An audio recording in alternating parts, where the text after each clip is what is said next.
Reverend Jen Youngsun Rue, and I use the pronouns she and her.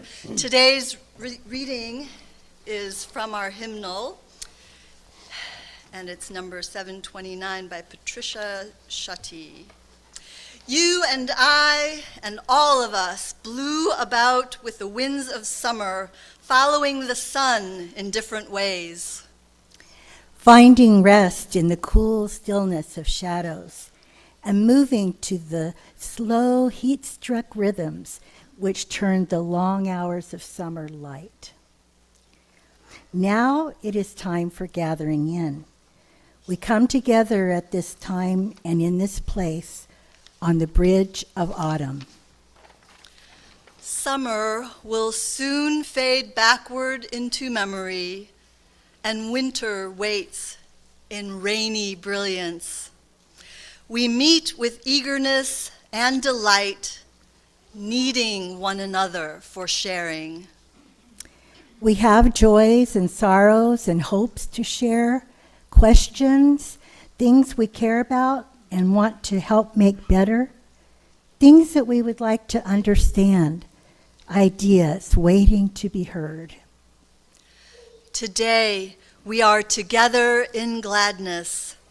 Once more, the special community that we call our church, our congregation, a community of all ages that sings its songs, tells its thoughts, asks its questions, and searches together with courage and love.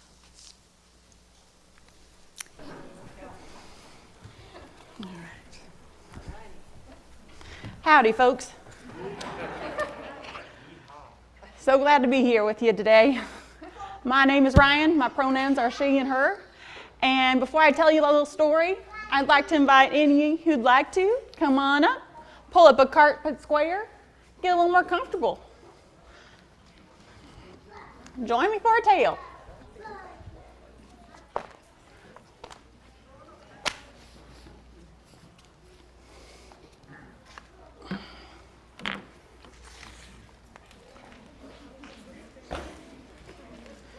Welcome.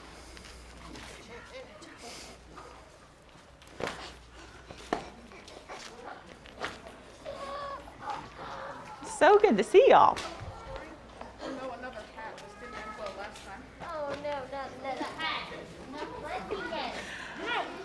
Before I start my tale here today, you guys see this picture up here? You can tell me what that thing is.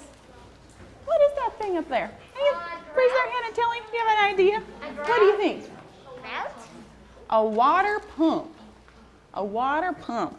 You know, sometimes folks don't have faucets in their house. They need to get water pumped out of the ground, or to water their animals. Water pump.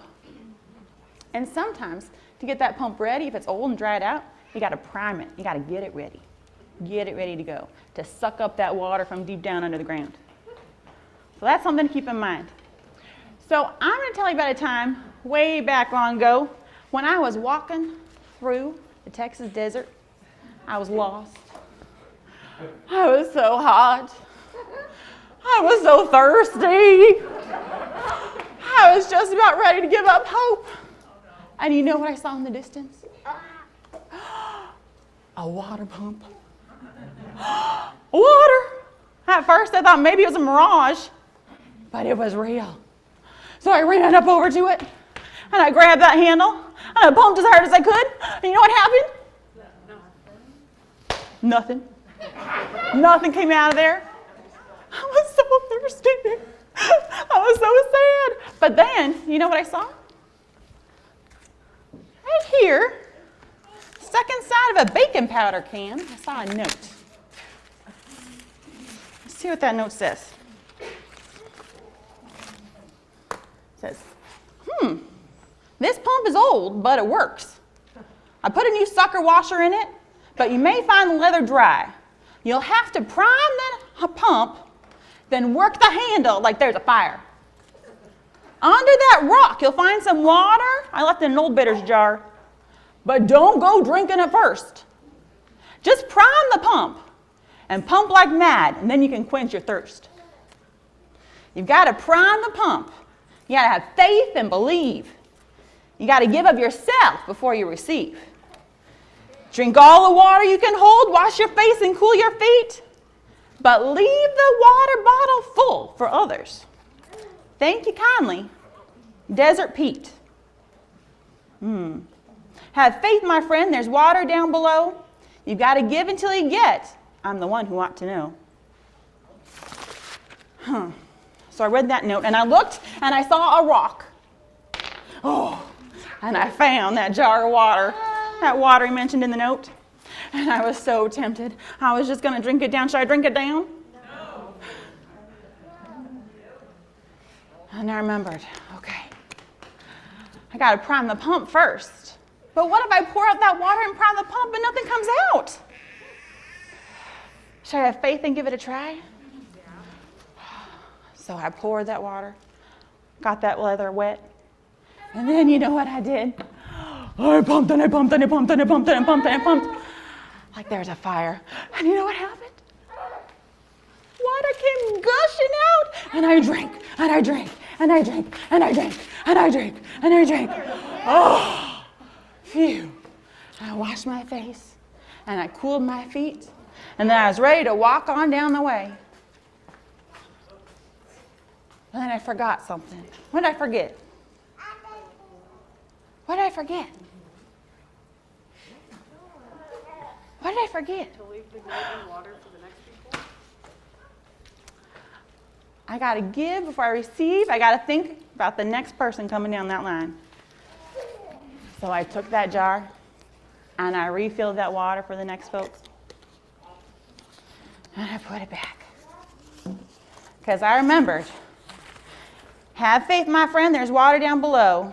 You've got to give till you get. I'm the one who ought to know. So thank you very much for sharing that tale with me. I was so relieved. Would you mind helping me put those carpet squares away? And then we're going to walk back and join our families again, or our grown-ups again, and stick around for the service. And then we'll have a little something special down at the end.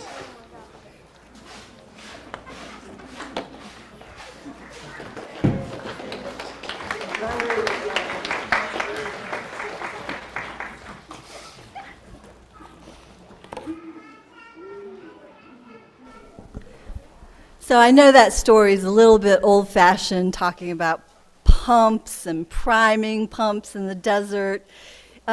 So that story comes from a song, and it's from a singing group called the Kingston Trio, who sang it all the way back in 1963, which I know is practically the Stone Age. The world has changed so much since then, hasn't it? But the message of the song is still as important today as it has ever been. The message that we need one another, that we must care for one another. Life for all of us is possible only when we take just what we need and make sure that we leave enough for others. Today, this is the day when Unitarian Universalists all over the country celebrate water communion. Now, some say this ritual started way back in the 1970s when a group of high school youth had their or conferences. And they would come from cities all over the country, and they brought a little water from their homes, and they put it into one large bowl. And others say, no, that's not when it started. It actually started in the 1980s, when it was created as a ritual for a gathering of religious women. Well, no matter how it got started, water communion has become a celebration of our interconnectedness and our interdependence. We truly do need one another. Now, since a lot of churches shut down or slow down during the summer, this ritual often marks the beginning of a new church year. People would go away for vacation and then come back with water that they've collected from every corner of the world. These days, many of us simply can't go very far. And here at the UU Church in Eugene, we stayed pretty busy and active all summer long. We have been busy cleaning and organizing and planning. We welcomed lots of new families with children who were looking for a spiritual home. UUs from around the country have joined us for worship during their travels.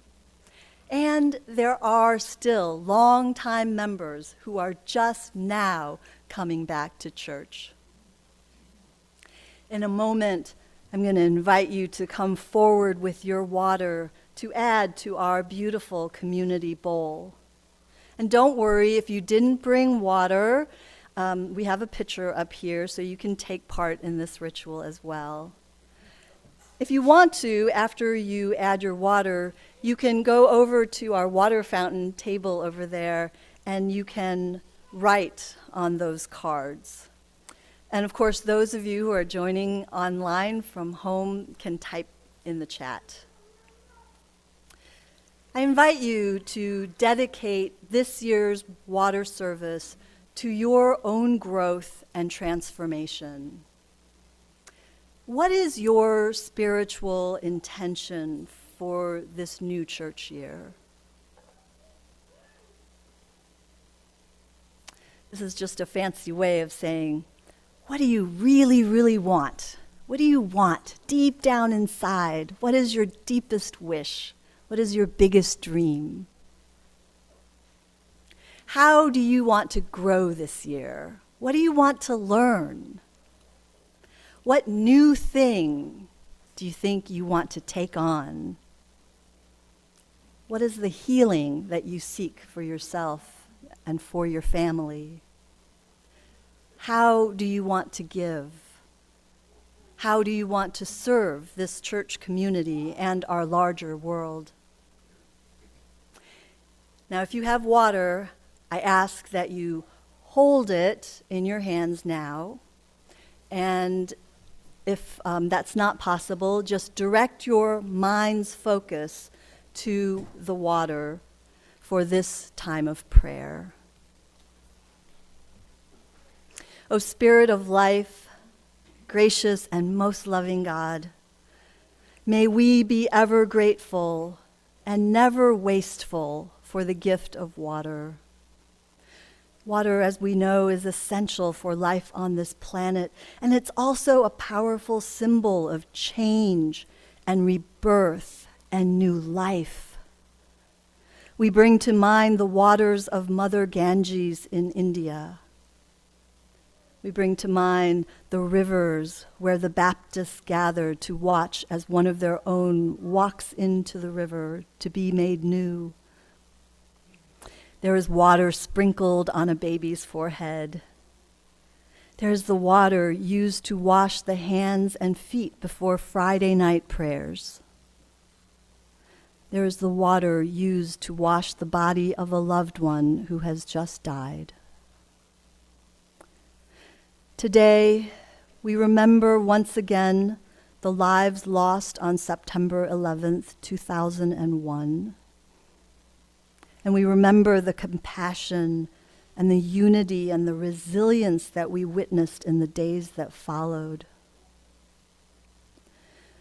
Bring to our hearts all who are displaced by fire and flood,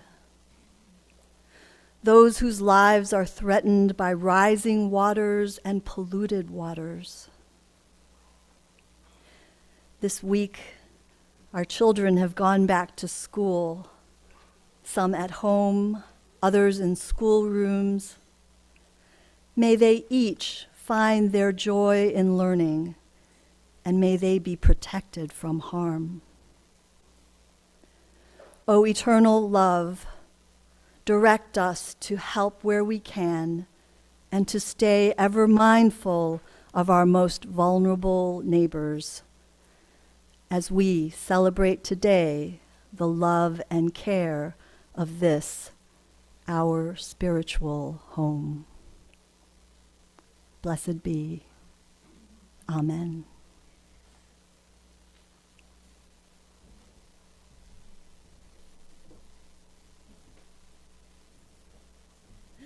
There's just a little tiny bit of water left. This is what is left from what we saved from last year's water communion service. Some of the water is sweet, and some is bittersweet, salted with our tears. I'll add this to our bowl, and then asking you to be especially attentive to those of us who just need more room and a little more time to move forward. I invite you all, as you are called, to come up and add to our bowl.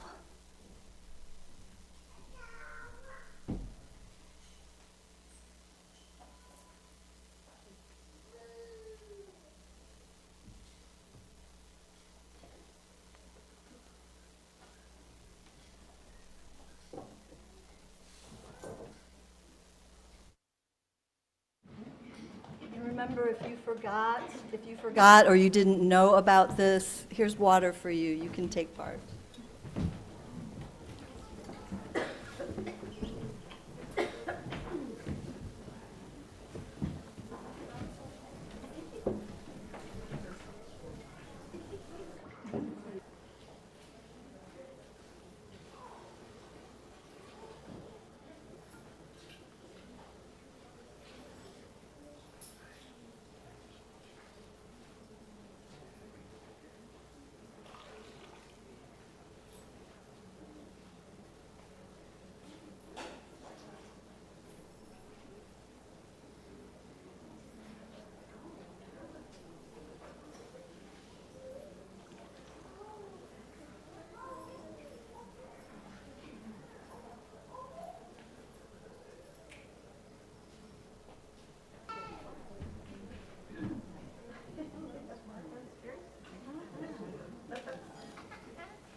I'm here to help us make a little rain magic in our sanctuary. So I'm going to ask Victoria and Hawkeye, my rain-making assistants, to please come up and join me. And your job is to keep your eyes on them because they're going to show you what to do. It's going to be pretty easy though. So if you can, or imagine in your mind, if you don't want to, or if you give this a try. Rubbing our hands together. And then, if you can, I can't really, I fake it. Try some snapping. Okay. Nice. And then we're going to switch it up right here on our thighs. And then one last time, a little stomp. Excellent. You guys know what you're doing. So we're going to try that and make not just a sample, we're going to make a storm. So your eyes are going to be on Hawkeye here, Victoria and myself, because we're going to lead you when to start the next thing, okay? So you do what we do as we pass your row. Might get a little whiplash because we're going to go a little back and forth. But watch us as we pass your row, what we're going to do. And we're going to start, what are we going to start with? Yeah. So as we pass your row,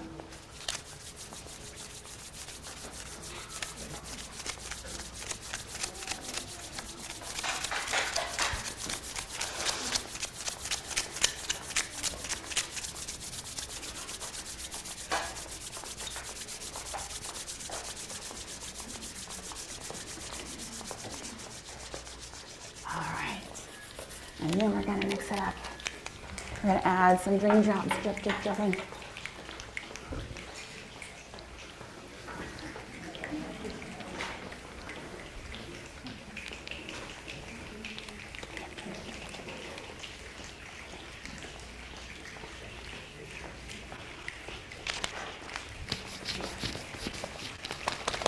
It's getting a little heavier.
We have mingled our waters into one bowl, and I'm going to collect some of it now, and this water will be saved and used throughout this coming year for weddings and baby dedications, for memorial services and other rituals.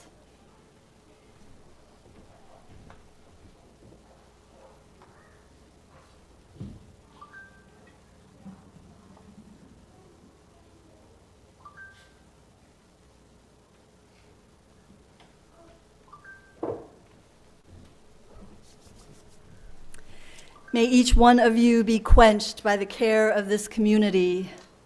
May each one of you find the path that you seek and know that you are strong enough to follow that path wherever it may lead you. We extinguish this flame, but not the light of truth, the warmth of community, or the fire of commitment. These we carry in our hearts until we are together again. And now may all that is holy bless you and keep you. May love shine upon you and be gracious unto you. May the Spirit of life shine in your heart and give you peace. Amen.